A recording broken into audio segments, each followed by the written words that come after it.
سلامونه ملګرو هر کال په 14 فروری باندې په ټوله دنیا کې ویلنټاین ډے سلیبریټ کیږي. سم مسلمانانو ملکونو په ویلنټاین ډے سلیبریشن باندې پابندي ولګولې ده.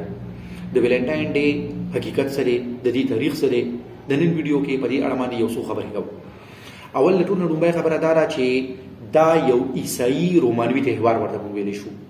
مطلب د خبرې دا دی چې د دې تهوار تعلق کرسچینټي سره دی، ځکه چې دا یو پادری ویلنټاین په یاد کې منځل شي سلیبریټ کیږي.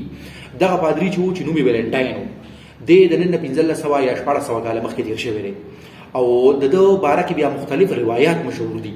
لکه مطلب دا دی چې حقیقت کې د حقیقي خبرې اړه چاته پته نشته، خو روایت مشهور دي. په دې کې کوم روایت حقیقت ته او رښتیا دی دا خدای ته پته ده، او کنه په دې ټول روایتو کې یو روایت هم رښتیا نه دا هم د الله په علم کې ده. نو روایت چې کوم مشهور دي هغه دا دي چې یو خدا ویلی شي چې دا سړی چې ویلنټاین نو چې کوم کېدیانو نه کېدیانو ځوانان ولې نوري جنکو سره ودونه وکړل. نو مطلب دا دی چې دی هغه د خلکو په منځ کې د جوړ یو ذریعہ و، د محبت یو ذریعہ و. یو دا ویلی شي چې نه یو کېدی و او د غلور و او هغه ړنده و. نو دا وردا چې دی یو سپیریچوال سړی و، چې دی سپیریچوال سړی و نو دا ولا لکه هغه د کلام پاک په ذریعہ باندې علاج وکړو او دا غي نظر واپس راغی.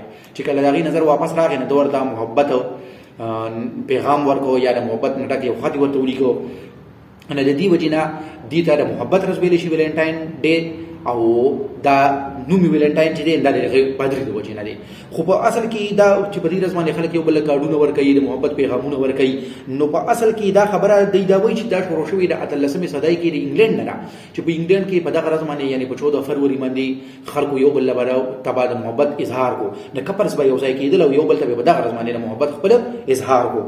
او بیا د 18مې صدۍ دغه برتانیې نه دار ورو په نور یورپ کې، او بیا په 16مې صدۍ کې په ټول دنیا کې خور شو. او نن په چاینا، کوریا، جاپان په دې ملکونو کې دا منځل شي چې کله د مسلمانانو ملکونو پورې د دې خبره رااله، څنګه چې موږ وایو چې مسلمانانو ملکونو په دې باندې پابندي لګولې ده. نو په دې وجه باندې لګولې ده چې دا خو یو عیسائی تهوار دی. نو د دې اسلام سره یا مسلمانانو سره ډایرکټ خواړو سو کنیکشن نشته. چې کنیکشن نشته نه غوي دا بیا مونږ لا منځل نه دی په کار، دا بیا داسې د لکه چې مذهبي طبقه وایي چې دا بدعت دی. بل طرف ته ډیر زیات خلک چې لیبرل او سیکولر دي په مسلمانانو کې هغه وایي چې دا خو د محبت یو تهوار دی، نه محبت تهوار دی، نه محبت خو مذهب او جبا او قام او دې سره د کار نشته، بلکې دا خو محبت د یونیورسل شی دی. نو که دا څوک سلیبریټ کوي نه سلیبریټ کی په دې باندې پابندي نه ده پکار. پاکستان کې د دغه ویلنټاین ډے باره کې قانون سوی او خلک سوی، نه مذهبي طبقه خو دلته د دې خلاف تا او هغه د دې سخت تنقید کوي. خو قانوني ته انګل نه چې موږ د دې اجازه واخلو هغه داسې ده چې په 2016 کې د پېښور کې او په کوهاټ کې د لوکل ګورنمنت د طرف نه بدی باندې پابندي لګیدل، لکه د دې رضی په مانځلو باندې سلیبریشن باندې پابندي ولګیدا. او په 2017 کې اسلام آباد های کورټ باندې پابندي ولګولا.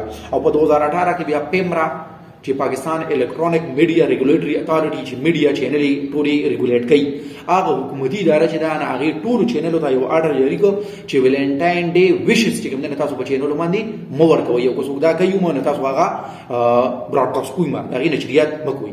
نو دا د ویلنټاین ډے په اړه باندې یو څو بنیادی خبرې دي. د پښتو لیکچر لپاره زموږ چینل ته راځي. ډیر مننه.